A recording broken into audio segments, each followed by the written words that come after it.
The Horus Heresy was the first time the Imperium truly stood on the edge of total collapse. Before it happened, humanity was not yet trapped inside the dying nightmare of the 41st millennium. The Great Crusade was still expanding across the stars. Lost human worlds were being reunited. Alien empires were being crushed. The Emperor's dream of a single human civilization still seemed possible. That dream was carried by the Primarchs and their Space Marine legions. They were not ordinary commanders. They were the Emperor's sons, built to conquer entire sectors and reshape history. And the greatest among them was Horus Lupercal, the War Master, the most trusted son of the Emperor and the leader of the Imperium's armies. When Horus fell to chaos, the Imperium did not lose one general. It lost the man who knew its fleets, its legions, its supply lines, its weaknesses, and the minds of its greatest warriors. Horus understood the Imperium because he had helped build it. That made his betrayal almost impossible to survive. The rebellion began with deception. Loyal Space Marines inside the traitor legions were sent to die on Istvan III. Then, loyal legions sent to punish Horus were ambushed on Istvan V, where supposed allies revealed themselves as traitors. In a short time, the Imperium lost trust, armies, Primarchs, and the illusion that the war could be contained. From there, the heresy spread like a fire across the galaxy. Worlds that had just joined the Imperium were forced to choose between Terra and Horus. Fleets destroyed each other in orbit. Space Marines who had fought side by side for centuries now butchered each other in the name of loyalty, vengeance, ambition, or the gods of the warp. The true danger was not only military. The Imperium was still young. Its institutions were not strong enough to survive a civil war of that scale. Its unity depended heavily on the Emperor, the Primarchs, and the momentum of the Great Crusade. Once half of that structure turned against the other half, the entire human project began to crack. Horus finally brought the war to Terra. The siege of Terra was not just an attack on a planet, it was an attack on the center of human destiny. If the Imperial Palace fell, the Emperor would die, the Astronomicon could fail, and the Imperium's ability to travel and communicate across the galaxy could collapse with him. The defenders held, but barely. Sanguinius was killed, Horus was destroyed. The Emperor survived only as a broken body placed upon the Golden Throne. The traitors were driven back, but the Imperium that remained was no longer the one that had entered the war. The Horus Heresy failed to destroy humanity completely, but it destroyed the future humanity was meant to have. The Emperor's dream died. The Primarchs were scattered. The legions were divided. The Imperium became fearful, religious, brutal, and obsessed with survival. This was the first great near collapse of the Imperium, and in many ways, it never truly recovered.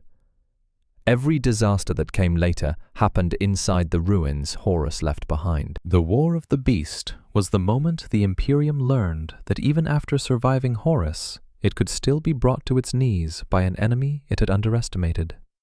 For centuries after the heresy, the Imperium believed the greatest danger had already passed. The traitor legions had been driven into the Eye of Terror, the Emperor still endured on the Golden Throne, and humanity had begun rebuilding from civil war. Then the Orcs returned in a form the Imperium was not prepared to face. For most Imperial commanders, Orcs were seen as brutal, numerous, and dangerous, but not truly sophisticated. They were monsters of war, not empire builders. They could overrun worlds and destroy armies, but they were not expected to challenge the Imperium as a coordinated galactic power. The Beast proved that assumption almost fatal. The Orc Empire that rose during this war was unlike anything humanity had faced since the Great Crusade. These were not scattered warbands. They were organized, technologically advanced, and terrifyingly strategic. Their attack moons appeared across Imperial space like impossible weapons, teleporting into orbit above major worlds and unleashing destruction before defenders could react. The shock was enormous. Worlds that believed themselves secure suddenly looked up and saw death hanging in the sky. Imperial fleets were destroyed, planetary defenses failed, communication broke down as panic spread from system to system. The Imperium, already weakened by centuries of recovery, was forced into a war it had not expected and did not understand. The greatest humiliation came when an attack moon appeared above Terra itself. The throne world, heart of the Imperium, was threatened directly. This was not a distant frontier disaster. The Orcs had reached the center of human power. The message was clear. The Imperium was not safe anywhere. The High Lords of Terra responded with confusion, arrogance, and political paralysis. Instead of acting with unity, they argued, delayed, and protected their own authority while the crisis worsened. The war exposed one of the Imperium's deepest weaknesses. It was not only vulnerable to enemies from outside, it was vulnerable to the incompetence and corruption of its own rulers. The Imperial fists paid the highest price. During the conflict, the chapter was effectively destroyed, wiped out almost to the last warrior. For a first founding chapter, descended directly from Rogel Dawn, this was almost unthinkable. The Imperium had survived the Horus Heresy only to watch one of its most iconic defenders vanish into near extinction. To continue the fight, the successors of the Imperial Fists had to unite and rebuild what was lost. Space Marines, Imperial armies, assassins, and desperate commanders were thrown into the war. The Imperium eventually adapted, but only after suffering catastrophic losses and realizing that the Orcs had evolved into a threat capable of threatening Terra itself. The War of the Beast ended with the Orc Empire broken, but it shattered the illusion that the Imperium had entered an age of stability. Humanity had survived chaos only to nearly fall to an enemy it dismissed as simple savages. The war proved that the Imperium could be defeated not only by betrayal, but by arrogance. And worst of all, the beast was not some ancient god or demon prince. It was an orc. That meant the Imperium had not been saved from a unique impossibility. It had merely survived one example of what orcs could become when allowed to grow unchecked. The Age of Apostasy was one of the most dangerous collapses in Imperial history, because the enemy was not an alien empire, a demon invasion, or a traitor legion from the Eye of Terror. The threat came from inside the Imperium's own holy institutions. It was a disaster born from faith, corruption, politics, and one man's hunger for absolute control. By this point, the Imperium had become a religious empire built around worship of the emperor. The ecclesiarchy held enormous power over ordinary citizens, planetary governors, and even military forces. Faith could hold worlds together, but it could also be used as a weapon. And during the Age of Apostasy, that weapon fell into the hands of Gouge Vandire. Vandire was both the master of the administratum and the leader of the ecclesiarchy. That meant he controlled the Imperium's bureaucracy and its religion at the same time. In an empire where paperwork could decide the fate of planets, and faith could send billions into war, this made him almost untouchable. At first, Vandire presented himself as a protector of humanity, but his rule quickly became paranoia and tyranny. Anyone who questioned him could be declared a heretic. Entire worlds were punished. Rival officials disappeared. Armies were sent not always against the Imperium's enemies, but against Vandire's political threats. The Imperium began turning on itself. Loyal servants of the Emperor were forced to fight other loyal servants because both sides believed they were defending the true Imperium. Rebellions spread. Fleets were misused. Resources that should have protected humanity from xenos and chaos were wasted in internal purges and power struggles. The worst part was that Vandire wrapped all of it in religious authority. He did not simply rule as a politician, he ruled as a holy figure, using the Emperor's name to justify madness. For ordinary citizens, disobedience was not just treason, it was sin. That made resistance terrifying, because standing against Vandire meant risking condemnation as an enemy of the faith itself. His most infamous servants were the brides of the Emperor, an elite warrior sisterhood devoted to his protection. Vandire manipulated them into believing he was chosen by the Emperor, and they became his personal shield. As long as they believed in him, reaching Vandire was almost impossible. The crisis finally reached Terra. Sebastian Thor, a powerful preacher and reformer, became the symbol of resistance against Vandire's corruption. Across the Imperium, people began to understand that Vandire's rule was not holy. It was a disease wearing the mask of faith. The end came when the Adeptus Custodes brought the brides of the Emperor before the Golden Throne. There they saw the truth for themselves. Whatever Vandire had claimed, he was not the voice of the Emperor. He was a fraud, a tyrant, and a murderer. Their loyalty broke. Alicia Dominica, leader of the brides, returned to Vandire and executed him. His final words became infamous. He had no time to die. But death came anyway. The Age of Apostasy nearly shattered the Imperium because it proved how dangerous its own structure had become. One man had used religion, bureaucracy, and fear to drag the Empire into civil war. The Imperium survived, but only after turning its sacred institutions against themselves.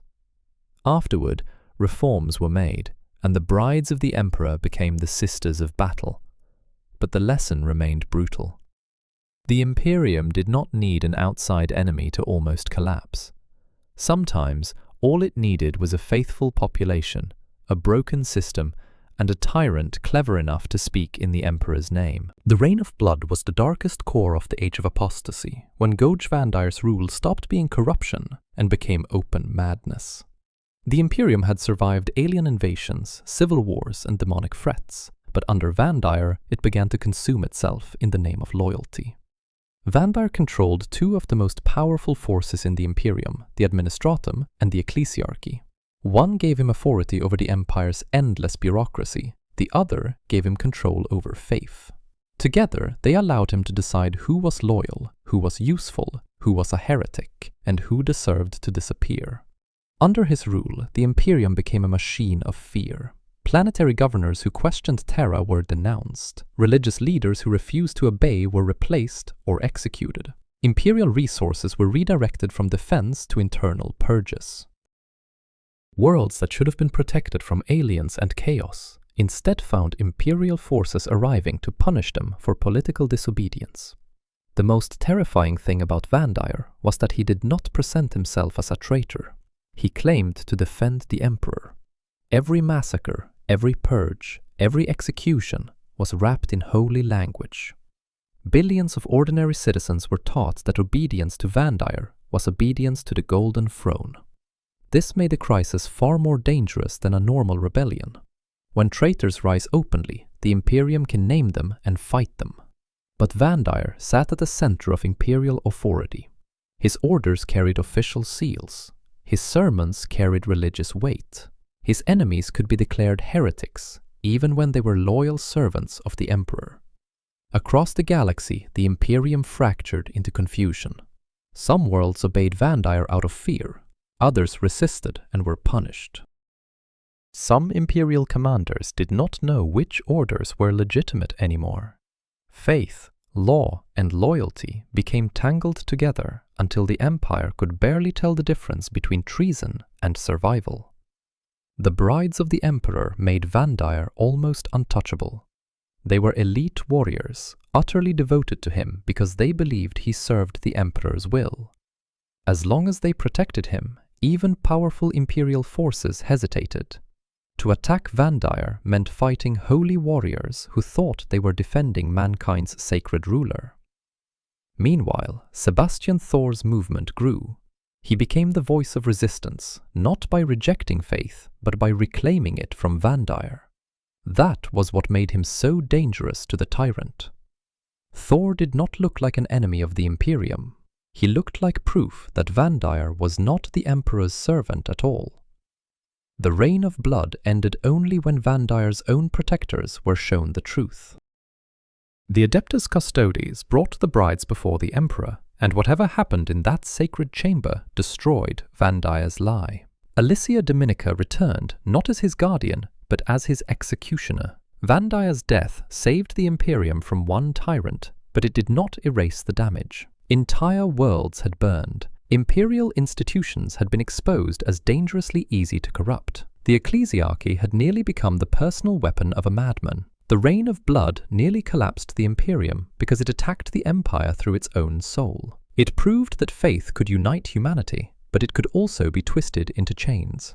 And in a civilization where religion, law, and survival are inseparable, one false prophet at the center of power can be as dangerous as any demon prince. The Fall of Cadia was the moment the Imperium's front door to hell was finally kicked open.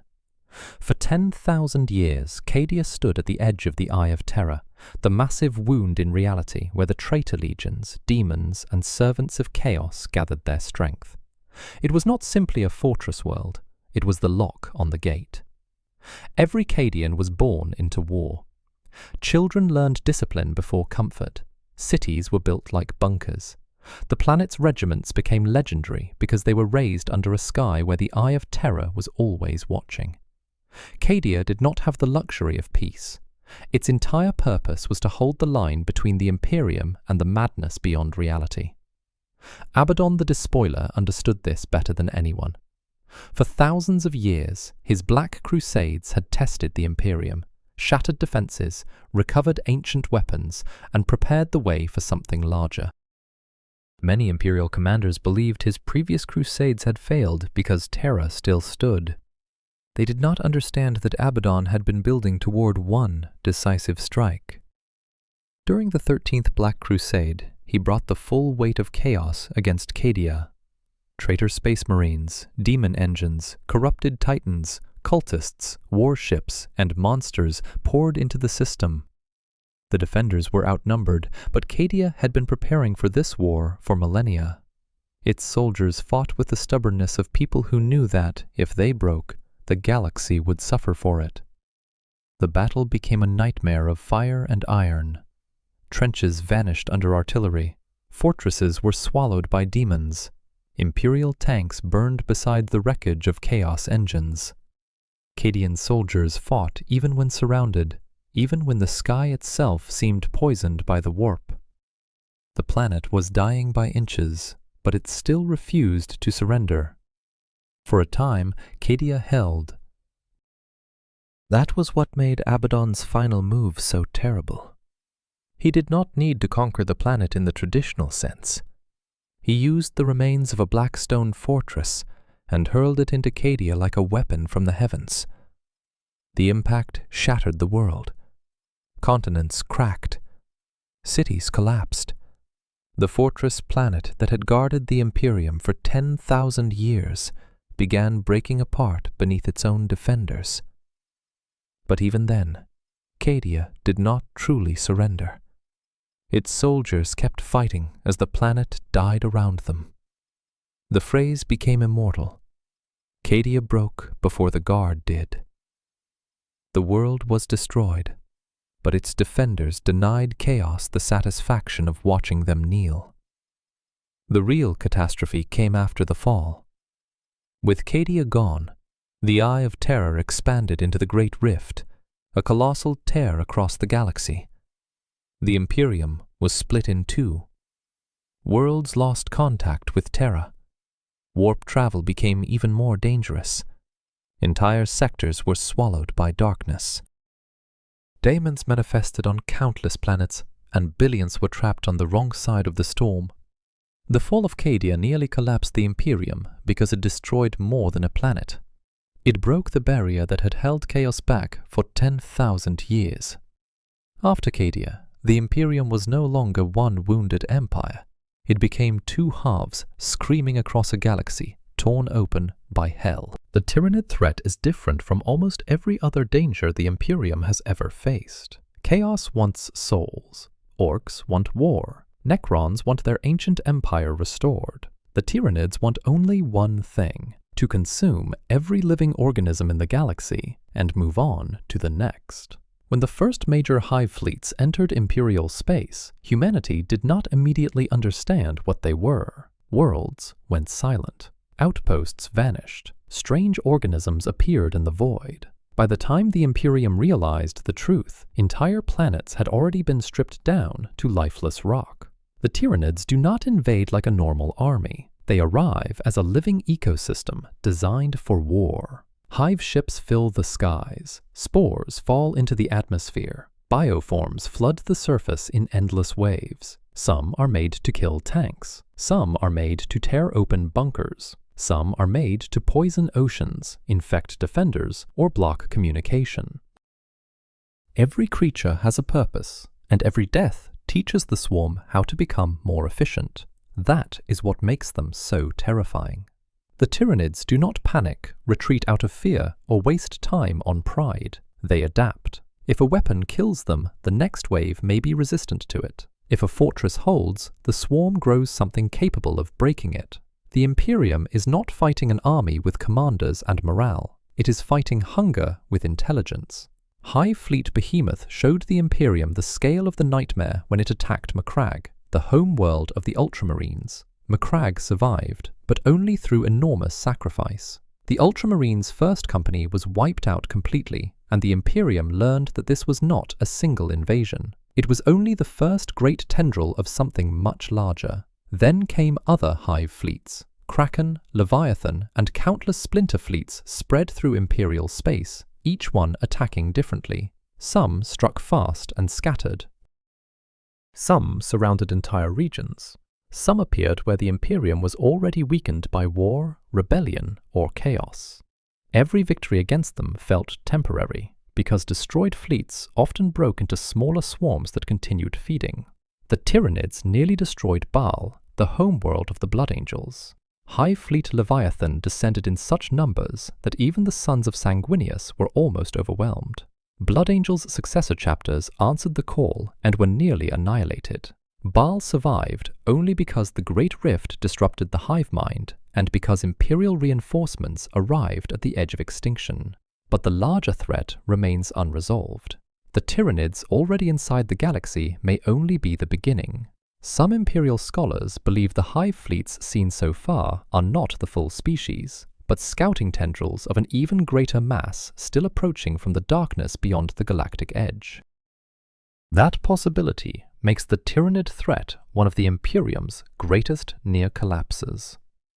Humanity can lose worlds to orcs and reclaim them. It can purge heretics and rebuild. It can fight chaos for 10,000 years and still endure.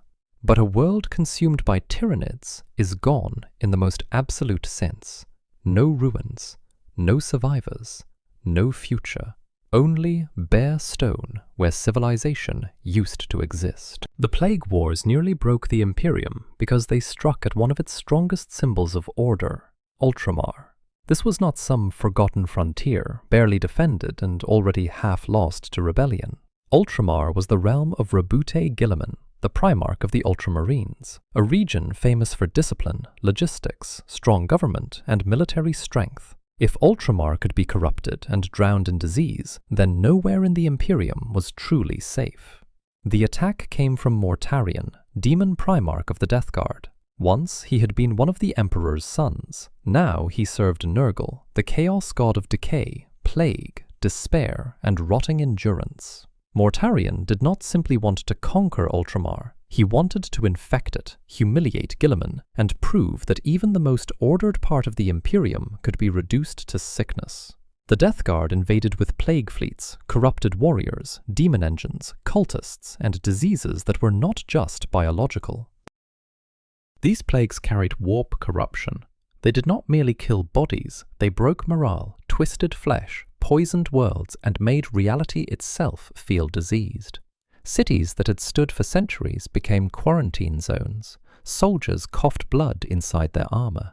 Entire populations waited to die while demons walked through the smoke. Guilliman had returned to the Imperium after 10,000 years, but the empire he found was not the one he had built.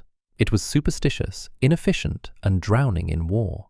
The Plague Wars became one of his first great tests. He was not only defending his own realm, he was trying to prove that the Imperium could still respond with strategy instead of blind panic. But Mortarion knew Guilliman. This war was personal. It was Primarch against Primarch, brother against brother, order against decay. Guilliman represented structure, reason, and survival through discipline. Mortarion represented the truth that everything, no matter how strong, eventually rots. Every infected world became a message. The Imperium's strength was temporary. The fighting spread across Ultramar. Imperial forces won battles and lost others. Planets became war zones of disease and fire. Even victory was costly, because every battlefield had to be burned clean afterward. The Death Guard did not need to hold every world forever. They only needed to contaminate enough of them to make survival feel impossible. The danger reached its peak when Guilliman faced Mortarion directly. The Demon Primarch was no longer just a warrior. He was a living plague, a creature of the warp carrying the blessings of Nurgle. Guilliman was nearly killed, and for a moment it seemed possible that the returned Primarch, the Imperium's greatest hope, would die almost as soon as he had come back. That would have been catastrophic. Guilliman was not just another commander. He was the one figure capable of organizing the Indomitus Crusade, challenging the High Lords, reforming Imperial strategy, and giving humanity a chance after the Great Rift. If Mortarion had killed him, the Imperium might have lost its best chance of surviving the new age of darkness. The Plague Wars did not destroy Ultramar completely, but they proved that even the brightest and most ordered regions of the Imperium could be dragged into nightmare. Mortarion failed to break Guilliman, yet he showed how vulnerable the Imperium had become. The Empire could still win battles, but every victory now came against enemies that could poison worlds, corrupt reality, and turn survival itself into suffering. The Great Rift was not just another invasion or disaster. It was the moment the galaxy itself split open. For 10,000 years, the Imperium had survived through pain, faith, brutality, and endless sacrifice. It had lost worlds, armies, primarchs, and entire sectors. But it remained one empire, connected by the light of the Astronomicon and the fragile roots of warp travel. Then Cadia fell. When Abaddon destroyed the fortress world that had guarded the Cadian Gate, the Eye of Terror expanded with impossible force. The warp tore across real space, creating a massive wound that stretched from one side of the galaxy to the other. This became the Cicatrix Maledictum, the Great Rift, a scar of raw chaos dividing the Imperium in two. For the Imperium, this was almost worse than losing Terra. Worlds did not simply receive news of a defeat. Many received nothing at all. Communication failed. Astropathic messages became screams, fragments, or silence. Ships attempting warp travel vanished, arrived centuries late, or emerged twisted by demonic influence. Entire sectors were cut off from command, supply, and reinforcement. On one side of the rift remained the Imperium Sanctus, still able to see the light of the Astronomicon and maintain some connection to Terra. On the other side lay the Imperium Nihilus, a half-empire trapped in darkness. For countless worlds there, the Emperor's light was blocked. Warp travel became nearly impossible. Reinforcements became rare. Hope became a rumor. The Great Rift did not need to send armies to every planet. Its existence was enough to begin killing worlds. Trade routes collapsed. Isolated systems ran out of food, weapons, medicine, and manpower. Planetary governors declared emergency rule. Cults rose in the panic. Xenos empires attacked weakened borders. Demons manifested where reality had grown thin. For ordinary humans, it must have felt like the end of history. One day, the Imperium was distant, cruel, but present. The next day, the sky itself was wrong, prayers went unanswered, and the stars became dangerous. Some worlds held together through faith and discipline. Others collapsed into madness almost immediately. The return of Rebute Guilliman gave the Imperium a chance to respond. The Indomitus Crusade carried Primaris Space Marines, fleets, and renewed Imperial force into the darkness. But even Guilliman could not undo the rift. He could only fight around the wound, reinforce what could still be reached, and accept that half the galaxy had become a battlefield cut off from reliable salvation. That is why the Great Rift nearly collapsed the Imperium. It did not destroy one army, one world, or one institution. It broke the basic structure that allowed the Imperium to function. A galactic empire cannot survive if it cannot travel, communicate, or protect its own worlds. The Imperium endured, but only barely. After the Great Rift, humanity was no longer defending a wounded empire. It was defending two broken halves of a civilization, with chaos pouring through the scar between them. Every war after that became more desperate because the galaxy itself had become an open wound.